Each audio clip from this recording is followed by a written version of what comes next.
ಇದ್ವಿ. ಅಲ್ಲಿ ದಾಸರು ಅನೇಕ ವಿಷಯವನ್ನ ಅಂದರೆ ಅನುಸಂಧಾನ ಹೇಗೆ ಮಾಡಬೇಕು, ದೇವರ ರೂಪಗಳ ಚಿಂತನೆ ಯಾವ ರೀತಿಯಲ್ಲಿ ಮಾಡಬೇಕು ಅಂತೆಲ್ಲ ಹೇಳ್ತಾ ಬಂದರು. ನಮಗೆಲ್ಲ ಒಂದು ಪ್ರಶ್ನೆ ಬರುತ್ತೆ, ಅವ್ಯಕ್ತ ತತ್ವ ಮಹತ್ತತ್ವ ಅಂತೆಲ್ಲ ಹೇಳಿ ಆಮೇಲೆ ಕಿವಿ ಕಣ್ಣು ಇವೆಲ್ಲ ಬಂತು, ಇಲ್ಲೆಲ್ಲ ಪರಮಾತ್ಮನ ರೂಪಗಳಿದೆ ಅಂತ. ಸರಿ, ಇದನ್ನ ಚಿಂತನೆ ಹೆಂಗೆ ಮಾಡಬೇಕಪ್ಪ? ಯಾಕೆಂದರೆ ಪ್ರತಿಯೊಂದು ಚಿಂತನೆ ಎಲ್ಲ ಮಾಡಲಿಕ್ಕೆ ಬರೋದಿಲ್ಲ. ಹಾಗಾದ್ರೆ ಯಾವ ಥರ ಮಾಡಬೇಕು ಅಂತ ಪ್ರಶ್ನೆ.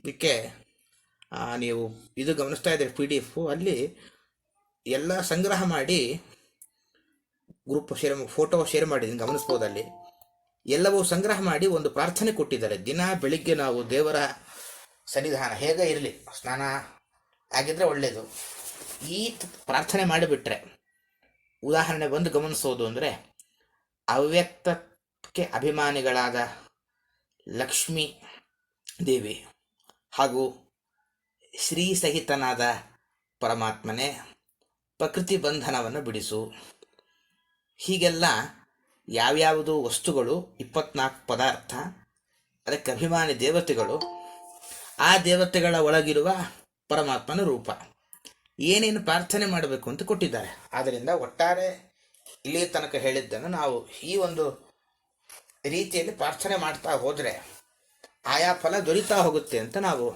ಅರ್ಥ ಮಾಡಿಕೊಳ್ಳಬೇಕಾದ ವಿಷಯ. ಈಗ ಇದೇ ಥರದ ಇನ್ನೊಂದು ಚಿಂತನೆಯನ್ನು ಕೂಡ ದಾಸರು ನಮಗೆ ಹೇಳ್ತಾರೆ.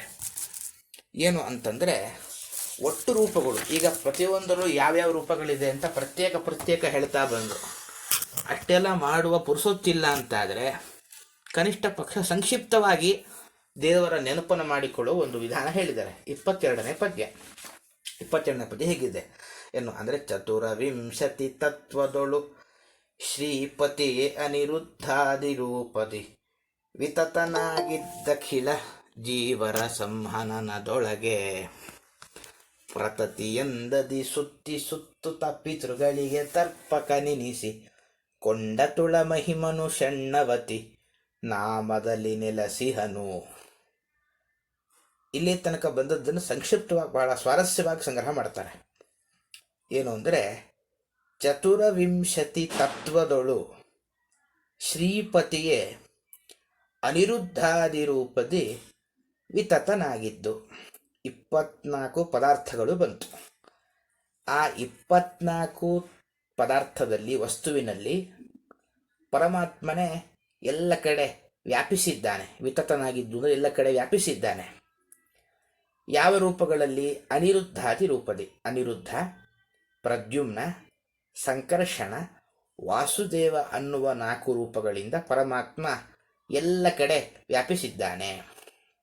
ನಮಗಿಲ್ಲಿ ಒಂದು ಪ್ರಶ್ನೆ ಬರುತ್ತೆ, ಇರೋದು ಎಷ್ಟು ಪದಾರ್ಥ? 24 ವಸ್ತುಗಳಿದೆ. 24 ವಸ್ತುಗಳಲ್ಲಿ ಪರಮಾತ್ಮ 4 ರೂಪಗಳಿಂದ ಎಲ್ಲ ಕಡೆ ವ್ಯಾಪಿಸಿದ್ದಾನೆ ಅಂತಂದರು. ಅಂದರೆ ಹೇಗೆ ಅರ್ಥ ಮಾಡ್ಕೊಳ್ಬೇಕು? ಒಂದೊಂದರಲ್ಲೂ ಒಂದೊಂದು ಅಂತ ಲೆಕ್ಕ ಹಾಕಿದರೆ 4ರಲ್ಲಿ 4 ಮುಗಿದೋಯ್ತು. ಮತ್ತು 24 ಪರಮಾತ್ಮ ಹೇಗಿದ್ದಾನೆ ಅಂತ ಪ್ರಶ್ನೆ. ಅದಕ್ಕೆ ಹೀಗೆ ಉತ್ತರ, ಒಂದೊಂದರಲ್ಲೂ 4 ರೂಪದಿಂದ ಇದ್ದಾನೆ. ಅಲ್ಲಿಗೆ ಎಷ್ಟಾಯಿತು ಅಂದರೆ 24 ಪದಾರ್ಥ ವಸ್ತುಗಳು, 24 ವಸ್ತುಗಳಲ್ಲಿ ಪರಮಾತ್ಮ ಒಂದೊಂದರಲ್ಲಿ 4 ರೂಪದಿಂದಿದ್ದಾನೆ. ಒಟ್ಟು 96 ರೂಪದಿಂದ ಪರಮಾತ್ಮ ಇದ್ದಾನೆ. ಎಷ್ಟು ಸುಲಭವಾದ ಚಿಂತನೆ ಕೊಟ್ಟರು ದಾಸರು. ಇಷ್ಟೇ ಚಿಂತನೆ ಮಾಡಿದ್ರು ಸಾಕೇನಂತ, ಪರಮಾತ್ಮ ನೀನು ನಮ್ಮ ದೇಹದೊಳಗಿರುವ 24 ಪದಾರ್ಥದಲ್ಲಿ ಯಾವ್ಯಾವುದು ಅಂತ ಕೋಷ್ಟಕದಲ್ಲಿದೆ. ಅವ್ಯಕ್ತ ತತ್ವ, ಮಹತ್ತತ್ವ, ಅಹಂಕಾರ ತತ್ವ ಅಂತೆಲ್ಲ ಲೆಕ್ಕ ಹಾಕಿ 24 ವಸ್ತುಗಳಲ್ಲಿ ಒಂದೊಂದರಲ್ಲೂ 4ರಂತೆ 96 ರೂಪಗಳಿಂದ ಇದ್ದೀ ಅಂತ ಚಿಂತನೆ ಮಾಡಬೇಕು. ಹೇಗಿದ್ದಾನೆ ಅಂದರೆ, ಅಖಿಲ ಜೀವರ ಸಂಹನನದೊಳಗೆ ಪ್ರಕೃತಿಯಂದದಿ ಸುತ್ತುತ್ತಾ. ಬಹಳ ಅದ್ಭುತವಾದ ಚಿಂತನೆ. ಈ ಮರಕ್ಕೆ ನಾವು ಮರ ಗಮನಿಸ್ಬೋದು, ಈಗೆಲ್ಲ ಮರವೇ ಕಡಿಮೆ. ಮರವನ್ನು ಗಮನಿಸಿದ್ರೆ ಬಳ್ಳಿ ಇರುತ್ತೆ. ಬಳ್ಳಿ ಹೇಗಿರುತ್ತೆ ಬಳ್ಳಿ ಅಂದರೆ, ಮರ ಗಟ್ಟಿಯಾಗಿರುತ್ತೆ, ಅದನ್ನು ಸುತ್ತಿ ಬಳ್ಳಿ ಎಲ್ಲ ಕಡೆ ವ್ಯಾಪಿಸಿಕೊಂಡಿರುತ್ತೆ. ಹೇಗೆ ಒಂದು ಮರದಲ್ಲಿ ಬಳ್ಳಿ ಎಲ್ಲ ಕಡೆ ಮರದ ಸುತ್ತಮುತ್ತಲು ಕೆಳಗಿನಿಂದ ಶುರು ಮಾಡಿ ಮೇಲಿನ ತನಕ ಬಳ್ಳಿ ವ್ಯಾಪಿಸಿರುತ್ತೋ ಹಾಗೆ ಮರದಂತೆ ಜೀವರ ದೇಹ ಇದೆ. ಜೀವರ ಸಂವಹನದೊಳಗೆ ಅಂದರೆ ಜೀವರ ದೇಹದಲ್ಲಿ ಅಂತ ಅರ್ಥ. ಮರದ ಹಾಗಿರುವ ಜೀವರ ದೇಹದಲ್ಲಿ ಬಳ್ಳಿಯಂತೆ ಪರಮಾತ್ಮ ಸುತ್ತಲೂ ಸುತ್ತಿಕೊಂಡಿದ್ದಾನೆ. ಅಂದರೆ ಎಲ್ಲ ಕಡೆ ಇದ್ದಾನೆ, ಅವನು ಇಲ್ಲದ ಜಾಗವೇ ಇಲ್ಲ, ಎಲ್ಲ ಕಡೆ ದೇಹದ ಒಳಗಿದ್ದಾನೆ ಪರಮಾತ್ಮ. ಅವನು ಇನ್ನೂ ಏನು ಮಾಡ್ತಾನೆ ಅಂದರೆ ಪಿತೃಗಳಿಗೆ ತರ್ಪಕ ನೆನೆಸಿಕೊಂಡು, ಮಾತೃದೇವೋಭವ, ಪಿತೃದೇವೋಭವ, ಆಚಾರ್ಯ ದೇವೋಭವ, ಅತಿಥಿ ದೇವೋಭವ ಅಂತ ಶಾಸ್ತ್ರಗಳ ಆದೇಶ. ಎಷ್ಟು ಚಂದ ಇದೆ ಶಾಸ್ತ್ರದ ಒಂದು ಆದೇಶ. ದೇವರನ್ನು ಎಲ್ಲಿ ಕಾಣಬೇಕು? ನಮಗೆಲ್ಲ ಒಂದು ಉತ್ತರ, ಗರ್ಭಗುಡಿಯ ಪ್ರತಿಮೆಯ ಒಳಗೆ, ದೇವಸ್ಥಾನದಲ್ಲಿ. ವೇದಮಂತ್ರ ಶಾಸ್ತ್ರ ಹೇಳಿತು, ತಂದೆ ತಾಯಿಯಲ್ಲಿ ದೇವರನ್ನು ಕಾಣು. ತಾಯಿಯೇ ದೇವರಲ್ಲ, ತಾಯಿಯ ಒಳಗೆ ದೇವರಿದ್ದಾನೆ, ತಂದೆಯ ಒಳಗೆ ದೇವರಿದ್ದಾನೆ. ಇರುವಾಗ ಎಷ್ಟು ಉಪಕಾರ ಇರುತ್ತೆ. ಎಲ್ಲರಿಗೂ ಹುಟ್ಟಿದ ಮೇಲೆ ಮರಣ ಅನ್ನೋದು ಇದ್ದೇ ಇದೆ. ನಮ್ಮ ಎಷ್ಟೋ ಹಿರಿಯರಿರ್ತಾರೆ ದೀರ್ಘಾಯುಷ್ಯ, 70-80 ಆದಮೇಲೆ ಅವರು ನಮ್ಮಿಂದ ದೂರ ಆಗ್ತಾರೆ. ಅವರಿಗೆ ಏನು ಮಾಡಬೇಕು? ನಾವು ಶ್ರಾದ್ದ ಮಾಡಬೇಕು. ಅದನ್ನು ಮಾಡಿಸ್ತಾನೆ ಪರಮಾತ್ಮ. ತಂದೆ, ತಾತ, ಮುತ್ತಾತ ಈ 3 ಪರಂಪರೆಗೆ, ಪೀಳಿಗೆಗೆ ಏನು ಮಾಡ್ತಾನೆ ಅಂದರೆ ತರ್ಪಕ ನೆನೆಸಿಕೊಂಡು ಜೀವರ ಮೂಲಕ ಶ್ರಾದ್ದ ಮಾಡಿಸಿ ಅವರಿಗೆ ತೃಪ್ತಿಯಾಗುವಂತೆ ಮಾಡ್ತಾನೆ. ಅಂದರೆ ಏನು? ಯಾರು 96 ರೂಪಗಳಿಂದ ಪರಮಾತ್ಮ ನಮ್ಮ ದೇಹದ ಒಳಗೆ ಬಳ್ಳಿಯಂತೆ ಸುತ್ತಿಕೊಂಡಿದ್ದಾನೆ ಅಂತ ಚಿಂತನೆ ಮಾಡುತ್ತಾರೋ ಅವರಿಂದಾಗಿ ಶ್ರಾದ್ದ ಕರ್ಮ ನಿರಂತರ ಮಾಡಿಸಿ ಪಿತೃದೇವತೆಗಳಿಗೆ ತೃಪ್ತಿ ಕೊಡ್ತಾನೆ. ಎಂಥವನು ಇವನ ಹೆಸರೇನು? ಷಣ್ಣವತಿ ನಾಮದಲ್ಲಿ ನೆಲೆಸಿಹನು. 96 ಶ್ರಾದ್ದಗಳ ಹೆಸರೇ ಇವನ ಹೆಸರು. ಷಣ್ಣವತಿ ಅಂತ ಇವನಿಗೆ ಹೆಸರು. 96 ಶ್ರಾದ್ದಗಳ ಹೆಸರೇನುಂಟು ಆ ಹೆಸರನ್ನು ಪಡೆದುಕೊಂಡು ದೇಹದ ಒಳಗಿದ್ದು ಇಷ್ಟೆಲ್ಲ ಕೆಲಸ ಮಾಡಿಸ್ತಾನೆ. ಅತುಳ ಮಹಿಮಾ. ದಾಸರಂತಾರೆ, ಇವನಿಗೆ ಸಮಾನನಾದ ಮಹಿಮೆಯುಳ್ಳವ ಜಗತ್ತಿನಲ್ಲಿ ಎಲ್ಲೂ ಸಿಗಲಿಕ್ಕೆ ಸಾಧ್ಯ ಇಲ್ಲ. ಇಲ್ಲಿ ಪ್ರಶ್ನೋತ್ತರ ಗಮನಿಸೋಕ್ಕಿಂತ ಮುಂಚೆ ಒಂದು ಅಂಶ ಗಮನಿಸಬೇಕು. ಮರ ಗಟ್ಟಿಯಾಗಿರುತ್ತೆ, ಅದನ್ನು ಬಳ್ಳಿ ಆಶ್ರಯ ಮಾಡಿಕೊಂಡಿರುತ್ತೆ. ಆದರೆ ಇಲ್ಲಿ ವಿಚಿತ್ರ, ಜೀವನ ಶರೀರ ಗಟ್ಟಿಯಾಗಿಲ್ಲ, ಆದರೆ ಬಳ್ಳಿಯ ಸ್ಥಾನದಲ್ಲಿರೋ ಪರಮಾತ್ಮನೇ ಗಟ್ಟಿಯಾಗಿದ್ದಾನೆ. ಅಲ್ಲಿ ಮರ ಗಟ್ಟಿ, ಬಳ್ಳಿ ಟೊಳ್ಳು, ಗಟ್ಟಿಯಾಗಿರೋದಿಲ್ಲ. ಇಲ್ಲಿ ವಿಚಿತ್ರ ಏನು? ಮರದ ಜಾಗದಲ್ಲಿರುವಂತಹ ಜೀವನ ದೇಹ ಟೊಳ್ಳು, ಬಳ್ಳಿಯಂತಿರುವ ಪರಮಾತ್ಮ ಗಟ್ಟಿ.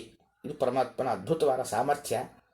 ನಮ್ಮನ್ನು ಬೀಳದಂತೆ ಹಿಡಿದು ಎತ್ತಿ ಇಟ್ಟುಕೊಂಡಿರ್ತಾನೆ. ಇದು ಅವನ ವೈಶಿಷ್ಟ್ಯ. ಪ್ರಶ್ನೋತ್ತರ ಸುಲಭ. 24 ತತ್ವಗಳಲ್ಲಿ ಎಷ್ಟು ರೂಪ ಇದ್ದಾನೆ ಅಂದರೆ ಒಂದೊಂದರಲ್ಲಿ 4ರಂತೆ 96 ರೂಪಗಳಿಂದ ಪರಮಾತ್ಮ ಇದ್ದಾನೆ.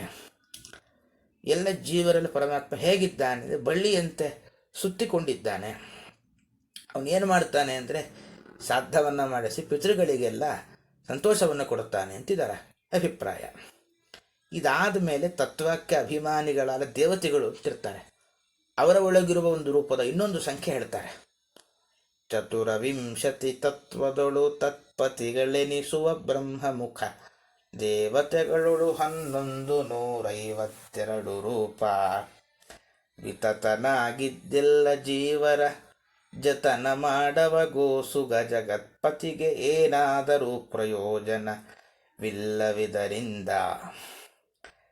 24 ತತ್ವದೊಳು ತತ್ಪತಿಗಳೆನಿಸುವ ಬ್ರಹ್ಮಮುಖ ದೇವತೆಗಳು. 24 ತತ್ವ ಅಂದರೆ ವಸ್ತುಗಳು ಅಂತ ಅರ್ಥ. ಅದಕ್ಕೆ ತತ್ವ ಅಂತ ಕರೀತಾರೆ. ತತ್ವ ಅಂದರೂ ಪದಾರ್ಥ, ವಸ್ತು ಅಂದರೂ ಒಂದೇ ಅರ್ಥ. ಆ 24 ತತ್ವಗಳಲ್ಲಿ ಪರಮಾತ್ಮ ಇದ್ದಾನೆ ಅಂತಂದರು. ಪ್ರತಿಯೊಬ್ಬ ತತ್ವಕ್ಕೊಬ್ಬ ಅಭಿಮಾನಿ ದೇವತೆ ಅಂತ ಇರ್ತಾರೆ. ಅಭಿಮಾನಿ ದೇವತೆ ಅಂದರೆ ಮನೆಗೆ, ಪ್ರತಿಯೊಬ್ಬರು ಮನೆಗೂ ಇದು ನಂದು ಅಂತಿರುತ್ತಲ್ಲ, ಮನೆಗೊಬ್ಬ ಓನರ್ ಇದ್ದ ಹಾಗೆ ಒಂದು ತತ್ವ ಮನೆಯಂತೆ ಅದರ ಓನರ್ಸ್ ಇರ್ತಾರೆ. ಅವರನ್ನ ಅಭಿಮಾನಿ ದೇವತೆಗಳು ಅಂತ ಕರೀತಾರೆ. 24 ತತ್ವಗಳಿಗೆ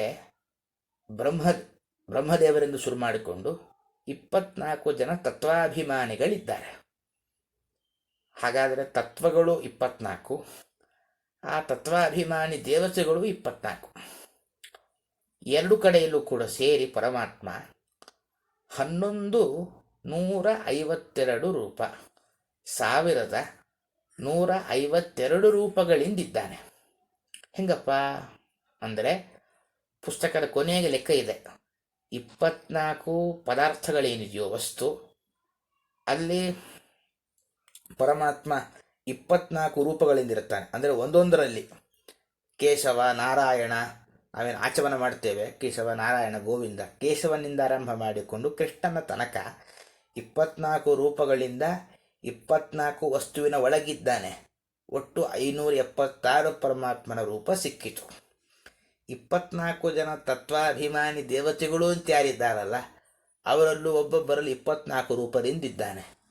576, 576, 1152. ಹೀಗೆ 1152 ರೂಪಗಳಿಂದ 24 ತತ್ವಗಳಲ್ಲೂ ಆ ತತ್ವಾಭಿಮಾನಿ ದೇವತೆಗಳಲ್ಲೂ ಪರಮಾತ್ಮ ಇದ್ದಾನೆ.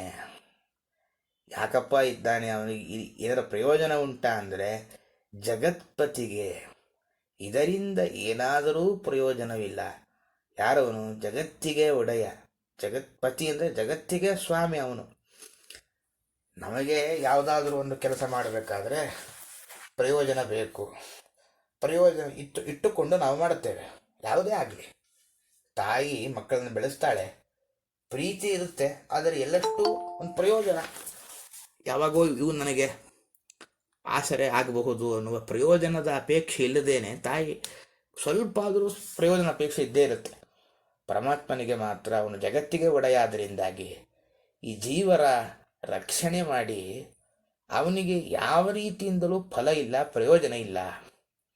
ಆದರೂ ಯಾಕೆ ಮಾಡ್ತಾನೆ ಅಂದರೆ, ಜತನ ಮಾಡವ ಗೋಸುಗ ವಿತತನಾಗಿದ್ದ. ಜೀವರ ರಕ್ಷಣೆ ಮಾಡಬೇಕು, ಅವನು ಜೀವರನ್ನು ರಕ್ಷಣೆ ಮಾಡಬೇಕನ್ನೋ ಕಾರಣಕ್ಕೋಸ್ಕರ ಪರಮಾತ್ಮ 1152 ರೂಪಗಳಿಂದ ತತ್ವ ಹಾಗೂ ತತ್ವಾಭಿಮಾನಿ ದೇವತೆಗಳ ಒಳಗಿದ್ದು ಜೀವರನ್ನು ರಕ್ಷಣೆ ಮಾಡ್ತಾನೆ. ತಾತ್ಪರ್ಯ, ಪರೋಪಕಾರಕ್ಕೆ ನಿರಂತರ ಮನುಷ್ಯ ಪ್ರಯತ್ನ ಪಡಬೇಕು. ಆದರೆ ವಸ್ತುತಃ ಗಮನಿಸಬೇಕು, ಜೀವರು ಪರಮಾತ್ಮನಿಗೆ ಏನು ಮಾಡ್ಲಿಕ್ಕೆ ಸಾಧ್ಯ? ಅವನ ಹತ್ರ ಎಲ್ಲ ಇದೆ. ಒಬ್ಬ ಕವಿ ಚೆನ್ನಾಗಿ ಹೇಳ್ತಾನೆ, ಏನನ್ನು ದೇವರೇ ನಿನಗೇನು ಕೊರತೆ ಇದೆ, ಏನು ಕೊಡ್ಲಿಕ್ಕೆ ಸಾಧ್ಯ? ರತ್ನಾಕರ, ರತ್ನಗಳನ್ನು ಕೊಡೋಣ ಅಂದರೆ ಗೃಹಂ ತವ ರತ್ನಾಕರ. ರತ್ನ ಸಿಗೋದಿಲ್ಲಿ, ಮುತ್ತು ರತ್ನ ಸಮುದ್ರದಲ್ಲಿ, ಸಮುದ್ರವೇ ನಿನ್ನ ಮನೆ. ಸರಿ, ಸಂಪತ್ತು ಕೊಡೋಣ, ಗೃಹಿಣಿ ಚ ಪದ್ಮ. ಸಂಪತ್ತಿಗೆ ಅಭಿಮಾನಿ ದೇವತೆ ಮಹಾಲಕ್ಷ್ಮಿಯೇ ನಿನ್ನ ಮಡದಿ. ಕಿಂ ದೇಯಮಸ್ತಿ, ನಿನಗೇನು ಕೊಡಲಿಕ್ಕಿದೆ? ಏನೂ ಇಲ್ಲ. ಆದ್ದರಿಂದ ನಾವಿದನ್ನು ನೋಡಿ ಏನು ಅರ್ಥ ಮಾಡಿಕೊಳ್ಳಬೇಕು ಅಂದರೆ, ದಾಸರ ಚಿಂತನೆ ಬಹಳ ಉದಾತ್ತವಾದ ಚಿಂತನೆ. ಇನ್ನೊಬ್ಬರಿಂದ ಏನನ್ನು ಪ್ರಯೋಜನ ಬಯಸದೆ ಪರೋಪಕಾರ ಮಾಡಬೇಕು. ಹೇಗೆ ದೇವರು ನಮ್ಮಿಂದ ಏನು ಪ್ರಯೋಜನ ಬಯಸದೆ ನಮ್ಮ ರಕ್ಷಣೆ ಮಾಡ್ತಾನೋ, ನಾವು ಇನ್ನೊಬ್ಬರಿಗಿಂದ ಏನೋ ಪ್ರಯೋಜನ ಬಯಸದೆ ಪರೋಪಕಾರ ಮಾಡಬೇಕು. ಆಗ ದೇವರು ಖುಷಿ ಆಗ್ತಾನೆ ನಮ್ಮ ಮೇಲೆ. ಅಲ್ಲ, ಒಂದೇ ರೂಪದಿಂದ ರಕ್ಷಣೆ ಮಾಡಿದ್ರೆ ಸಾಕಾಗಿತ್ತು, ಇಷ್ಟೆಲ್ಲ ರೂಪಗಳನ್ನು ಯಾಕೆ ಸ್ವೀಕಾರ ಮಾಡಿದ ಅಂತ ಪ್ರಶ್ನೆ. ನಾವೇ ಹೇಳ್ತೀವಲ್ಲ, ನಮಗೆ ಎಷ್ಟೋ ಬಾರಿ ಭಯ ಆಗುತ್ತೆ. ಯಾರಾದರೂ ಪ್ರಾಣ ಭಯ ಇದೆ ಅಂತಾದರೆ ನಾವು ಆರಕ್ಷಕ ಠಾಣೆಗೆ ಹೋಗಿ ಪೊಲೀಸರ ಹತ್ರ ರಿಕ್ವೆಸ್ಟ್ ಮಾಡಿಕೊಳ್ತೇವೆ, ನಮಗೆ ರಕ್ಷಣೆ ಮಾಡಲಿಕ್ಕೆ ಒಬ್ಬ ಬೇಕು. ಅವನು ಒಬ್ಬನೇ ಕಳಿಸಿದ್ರೆ ಕಾನ್ಸ್ಟೇಬಲ್, ನಾವು ಒಬ್ಬನೇನಾ ಇಬ್ಬರು ಕಳಿಸಿ ಇರ್ತೀವಿ. ಆಗ ಯಾವತ್ತೂ ಒಬ್ಬರ ಮೇಲೆ ಅಷ್ಟು ವಿಶ್ವಾಸ ಇರಲ್ಲ. ಜಾಸ್ತಿ ಇದ್ದಷ್ಟು ವಿಶ್ವಾಸ ಜಾಸ್ತಿ. ದೇವರಂತಾನೆ, ನಾನು 1152 ರೂಪಗಳಿಂದ ನಿಮ್ಮ ಒಳಗೆ ಇರ್ತೇನೆ ಮಾರಾಯ, ಏನು ಆತಂಕ ಬೇಡ, ಖುಷಿಯಾಗಿರು ಅಂತ. ಅದಕ್ಕೋಸ್ಕರ ಪರಮಾತ್ಮ ನಮ್ಮ ದೇಹದ ಒಳಗೆ ಇಷ್ಟು ರೂಪಗಳಿಂದಿದ್ದಾನೆ.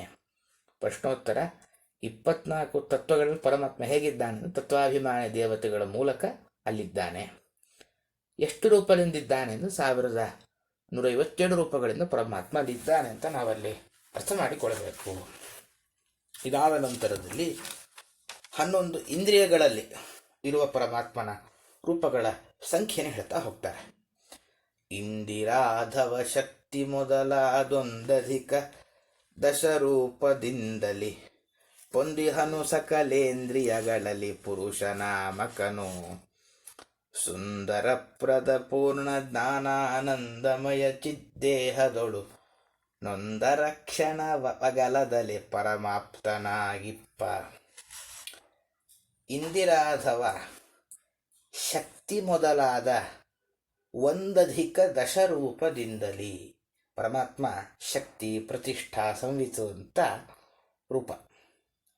ಯಾವ್ಯಾವ್ದ್ರಲ್ಲಿ ಏನೇನು ರೂಪ ಇದೆ ಪ್ರಶ್ನೋತ್ತರದಲ್ಲಿ ಗಮನಿಸಿದ್ರೆ ನಿಮ್ಗೆ ಅಲ್ಲಿ ವಿವರಣೆ ಇದೆ. ಕಣ್ಣಿನಲ್ಲಿ ಪ್ರತಿಷ್ಠಾ ಅಂತ ರೂಪ ಇದೆ, ಕಿವಿಯಲ್ಲಿ ಸಂವಿತು ಅಂತ ರೂಪ ಇದೆ, ಮನಸ್ಸಿನಲ್ಲಿ ಶಕ್ತಿ ಅಂತ ರೂಪ ಇದೆ, ತ್ವಕ್ ಅಂದರೆ ಚರ್ಮದ ಒಳಗಿರುವ ಇಂದ್ರಿಯ ಅಲ್ಲಿ ಸ್ಫೂರ್ತಿ, ಜಿಹ್ವಾ ಅಂದರೆ ನಾಲಿಗೆಯಲ್ಲಿ ಪ್ರಕೃತಿ, ಮೂಗಿನಲ್ಲಿ ಕಲ, ಬಾಯಿಯಲ್ಲಿ ವಿದ್ಯಾ, ನಮ್ಮ ಕೈಯಲ್ಲಿ ಮತಿ, ಕಾಲಿನಲ್ಲಿ ನಿಯತಿ, ಮಲಮೂತ್ರ ವಿಸರ್ಜನೆ ಮಾಡೋ ಇಂದ್ರಿಯ, ಪಾಯು ಉಪಸ್ಥ ಅಲ್ಲಿ ಮಾಯ ಕಾಲ. ಹೀಗೆ 11 ರೂಪಗಳಿಂದ ಪರಮಾತ್ಮ ಸಕಲೇಂದ್ರಿಯಗಳಲ್ಲಿ ಪೊಂದಿಹನು. ನಮ್ಮ 5 ಜ್ಞಾನ ಹುಟ್ಟಿಸುವ ಇಂದ್ರಿಯ, 5 ಕೆಲಸ ಮಾಡೋ ಇಂದ್ರಿಯ, ಮನಸ್ಸು, ಒಟ್ಟಾರೆ 11 ಇಂದ್ರಿಯಗಳಲ್ಲಿ ಪರಮಾತ್ಮ ಈ 11 ರೂಪಗಳಿಂದಿದ್ದಾನೆ. ಸರಿ, ನಮ್ಮ ದೇಹದ ಒಳಗಿದ್ದಾನೆ ಅಂದರೆ ನಮ್ಮ ದೇಹಕ್ಕೆ ವಿಕಾರ ಇರುತ್ತಲ್ವ, ವಯಸ್ಸಾಗುತ್ತೆ, ಕೈಕಾಲು ನೋವು ಇರುತ್ತೆ, ಇಂದ್ರಿಯಗಳಿಗೆ ರೋಗ ಬರುತ್ತೆ, ಕಣ್ಣಿಗೆ ಒಂದು ಕನ್ನಡಕ ಅಂತ ಬರುತ್ತೆ, ಕಿವಿ ಕೇಳಿಸೋದಿಲ್ಲ, ಅದಕ್ಕೆ ನಾವು ವಿಷನ್ ಹಾಕಿಕೊಳ್ಳಬೇಕು. ಪರಮಾತ್ಮ ದೇಹದ ಒಳಗಿದ್ರೆ ಅವನ ಕಥೆಯು ಹೀಗೆಯ ಅಂದರೆ ದಾಸರಂತಾರೆ, ಪೂರ್ಣ ಜ್ಞಾನ ಆನಂದಮಯ. ಜ್ಞಾನ ಆನಂದಗಳೇ ಅವನಿಗೆ ದೇಹದ ರೂಪದಲ್ಲಿರುತ್ತಾದ್ದರಿಂದ ನಮ್ಮ ಹಾಗೆ ನಮ್ಮ ದೇಹದ ಒಳಗಿರ್ತಾನೆ ಅಂದರೆ ನಮ್ಮ ಹಾಗೆ ಯಾವುದೇ ತರಹದ ಒಂದು ದೋಷ ಅವನಿಗಿರೋದಿಲ್ಲ. ಅಷ್ಟೇ ಅಲ್ಲ, ಇಲ್ಲಿ ಜೊತೆಗೆ ಲಕ್ಷ್ಮೀ ರೂಪಗಳನ್ನು ಸೇರಿಸ್ಕೊಳ್ಬೇಕು. ರೂಪ, ಶಕ್ತಿ ಮೊದಲಾದ ಪರಮಾತ್ಮನ ರೂಪ ಜೊತೆಗೆ ಲಕ್ಷ್ಮೀ ರೂಪಗಳನ್ನು ಸೇರಿಸಿಕೊಂಡು ಲಕ್ಷ್ಮೀ ಸಹಿತನಾಗಿ ಪರಮಾತ್ಮ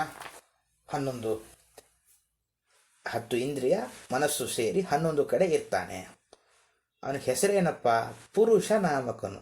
ಪುರುಷ ಅಂದರೆ ಪುರ ಅಂದರೆ ದೇಹವೆಂಬಂತಹ ಒಂದು ಪಟ್ಟಣ ಅಲ್ಲಿದ್ದಾನೆ. ಅದನ್ನು ದೇವನಿಗೆ ಪರಮಾತ್ಮನಿಗೆ ಪುರುಷ ಅಂತ ಹೆಸರು. ಎಲ್ಲಿದ್ದಾನೆ ಅಂತಂದರೆ ಚಿದ್ದೇಹದೊಳು. ಜೀವನಿಗೆ 4 ದೇಹ ಇದೆ. ಸ್ವರೂಪ ದೇಹ ಅಂತ ಏನಿರುತ್ತಲ್ವ, ನಾವು ಅದರ ಬಗ್ಗೆ ಒಂದು ಸ್ವಲ್ಪ ವಿಚಾರ ಅರ್ಥ ಮಾಡಿಕೊಳ್ಬೇಕು. ಸ್ವರೂಪ ದೇಹ ಅಂದರೆ ಜೀವನಿಗಿಂತ ಆ ದೇಹ ಬೇರೆ ಅಲ್ಲ. ಜೀವನೇ ಒಂದು ಲೆಕ್ಕದಲ್ಲಿ ದೇಹ ಅಂತ ಹೇಳ್ಬೋದು. ಅಂದರೆ ತಾತ್ಪರ್ಯ ಇಷ್ಟೇ, ಆ ದೇಹ ಬಹಳ ಅದ್ಭುತವಾಗಿರುತ್ತೆ. ಜ್ಞಾನಾನಂದಗಳೇ ಅವನ ದೇಹದ ರೂಪದಲ್ಲಿರುತ್ತೆ. ಅದನ್ನು ಸ್ವರೂಪ ದೇಹ ಅಂತ ಕರೀತಾರೆ. ಈ ಸ್ಥೂಲ ಕಣ್ಣಿಗೆ ಕಾಣುವ ದೇಹಕ್ಕಿಂತ ಬೇರೆ ಅದು. ಅಲ್ಲಿ ಪರಮಾತ್ಮ ಇದ್ದಾನೆ. ಒಂದು ಕ್ಷಣ ಆದರೂ ಬಿಟ್ಟು ಹೋಗ್ಬೋದ ಅಂದರೆ 1 ಕ್ಷಣ ವಗಲದಲೆ ಪರಮಾಪ್ತನಾಗಿಪ್ಪ. ಒಂದು ಕ್ಷಣ ಪ್ರಾಣ ಹೋಗಿ ಬಂತು ಅಂದರೆ ಹೇಗಿರುತ್ತೆ ನಮ್ಮ ಕಥೆ? ಉಸಿರಾಟವೇ ನಿಂತು ಹೋದರೆ ಒಂದು ಕ್ಷಣ ದೇಹ ಯಾವುದಕ್ಕೂ ಉಪಯೋಗಕ್ಕಿಲ್ಲ ಅಂಥೇಳಿ ಈ ವ್ಯಕ್ತಿ ಹೋದ ಅಂತ ಲೆಕ್ಕಾಚಾರ ಹಾಕ್ತಾರೆ. ಪ್ರಾಣದೇವರೇ ಒಂದು ಕ್ಷಣ ದೇಹದಲ್ಲಿ ಇರಲಿಲ್ಲ ಅಂತಾದರೆ, ಎದೆ ಬಡಿತ ನಿಂತರೆ ನಮ್ಮ ದೇಹಕ್ಕೆ ಅಸ್ತಿತ್ವ ಇಲ್ಲ. ಪರಮಾತ್ಮ ಏನಾದರೂ ಒಂದು ಅರ್ಧ ಕ್ಷಣ ಆದರೂ ನಮ್ಮನ್ನು ಬಿಟ್ಟುಬಿಟ್ಟ ಅಂತಾದರೆ ಅವಿರಲಿಕ್ಕೆ ಸಾಧ್ಯ ಇಲ್ಲ. ಒಂದು ಕ್ಷಣವೂ ಅರ್ಧ ಕ್ಷಣವೂ ಬಿಡದೇನೆ ಇದ್ದಾನೆ. ಜೀವನಿಗೆ ತುಂಬ ಬೇಕಾದವ ಇವನು. ಯಾಕಿದ್ದಾನೆ? ಸುಂದರಪ್ರದ. ನಮಗೆಲ್ಲ ಸೌಂದರ್ಯ, ಕೆಲವರಿಗೆ ದೇಹದಲ್ಲಿ ಸೌಂದರ್ಯ, ಕೆಲವರಿಗೆ ಮಾನಸಿಕವಾಗಿ ಸೌಂದರ್ಯ, ಎಲ್ಲ ಸೌಂದರ್ಯವನ್ನು ಕೊಡುವ ಇವನು. ಅದರಿಂದ ಇದು ಪರಮಾತ್ಮನ ವೈಶಿಷ್ಟ್ಯ. 11 ಇಂದ್ರಿಯಗಳು ಯಾವುದು ಅಂದರೆ 5 ಜ್ಞಾನೇಂದ್ರಿಯ, 5 ಕರ್ಮೇಂದ್ರಿಯ ಹಾಗೂ ಮನಸ್ಸು. 11 ಇಂದ್ರಿಯಗಳ ರೂಪದ ಸಂಖ್ಯೆ ಗಮನಿಸಿದ್ದೇವೆ. ದೇವರ ಹೆಸರೇನು ಅಂದರೆ ದೇಹದ ಒಳಗಿರೋದು ಪುರುಷ ಅಂತ ಹೆಸರು. ಜೀವನು ಏನಾಗ್ತಾನೆ? ಜೀವನಿಗೆ ಅವನಿಗೆ ಏನು ಲಿಂಕ್, ಸಂಬಂಧ ಏನು? ಪರಮಾಪ್ತ, ತುಂಬ ಬೇಕಾದ ಸ್ನೇಹಿತ ಇದ್ದ ಹಾಗೆ ಅಂತ. ಆದ್ದರಿಂದ ನಾವು ಈ ಇಷ್ಟು ಪದ್ಯಗಳ ಚಿಂತನೆ ಕಷ್ಟ, ಆದರೆ ಏನು ಕೋಷ್ಟಕ ಇದೆ ಅದರಲ್ಲಿ ಚಿಂತನೆ ನಾವು ದಿನ ಬೆಳಿಗ್ಗೆ ಅನುಕೂಲ ಆದ ಸಮಯದಲ್ಲಿ ಆಯಾ ವಸ್ತು, ಅದರ ಅಭಿಮಾನಿ ದೇವತೆ, ಪರಮಾತ್ಮನ ರೂಪ ಹೀಗೆ ಮಾಡುವಂಥ ಪ್ರಾರ್ಥನೆ ಒಂದು 5-6 ನಿಮಿಷದ ಪ್ರಾರ್ಥನೆ ಆಗ್ಬೋದಷ್ಟೇ. ಅಭ್ಯಾಸ ಆದರೆ ಇನ್ನೂ ವೇಗವಾಗತ್ತೆ. ಈ ಪ್ರಾರ್ಥನೆ ನಾವು ದೇವರಲ್ಲಿ ಮಾಡಿದ್ವಿ ಅಂತ ಆದರೆ ನಮ್ಮ ಇಡೀ ದಿನ ಅದು ಒಳ್ಳೆಯ ದಿನವಾಗುತ್ತೆ ಅಂತ ಹೇಳ್ತಾ ಇಲ್ಲಿಗೆ ಇಂದಿನ ಚಿಂತನೆಯನ್ನು ಪರಮಾತ್ಮನ ಪಾದಕರ್ಪಣೆ ಮಾಡೋಣ. ಅನೇನ ಭಾವಿ ಯತ್ ಪುಣ್ಯಂ ತದಾಪ್ನೋತು ಗುರುರ್ಮಮ. ಶ್ರೀಕೃಷ್ಣಾರ್ಪಣಮಸ್ತು. ಮಧ್ವೇಶಾರ್ಪಣಮಸ್ತು. ಹರೇ ನಮಃ.